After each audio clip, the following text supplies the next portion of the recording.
Hi, I'm City Councilman Carl DeMaio, and this is another installment of my video blog for the San Diego News Network. First question comes from a resident in downtown, and the question is, under what circumstances would you support the construction of a new city hall? As people probably know, I'm taking a pretty strong position against the current project that's been proposed to create a new 1,000,000-square-foot city hall, civic center, at a time when the city has a complete financial crisis on its hands.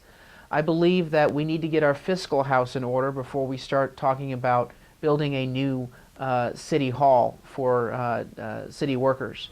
I also think that if we are going to look at public infrastructure, it ought to be neighborhood infrastructure like streets, sidewalks, police stations, fire stations, libraries, the real infrastructure of our neighborhoods across the city that have fallen into disrepair should be put on the top of the priority list. And finally, I don't believe that the current project that's been put before the City Council has accurate financial forecasting. I think there's a lot of errors that you can find in the numbers.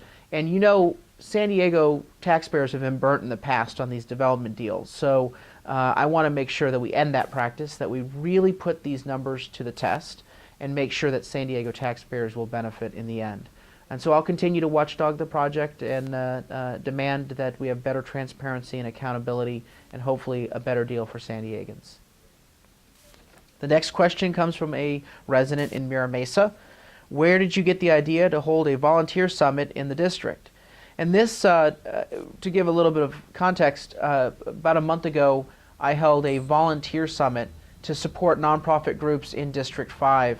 And we actually invited people from across the city to attend. The idea is to learn ways to channel volunteers to these nonprofit groups, these community service organizations that serve our population. I really believe that there are a lot of people willing to give their time in a volunteer capacity to these community organizations. They just don't know they exist. And so we have to find better ways to recruit and retain and manage volunteers in each of our communities.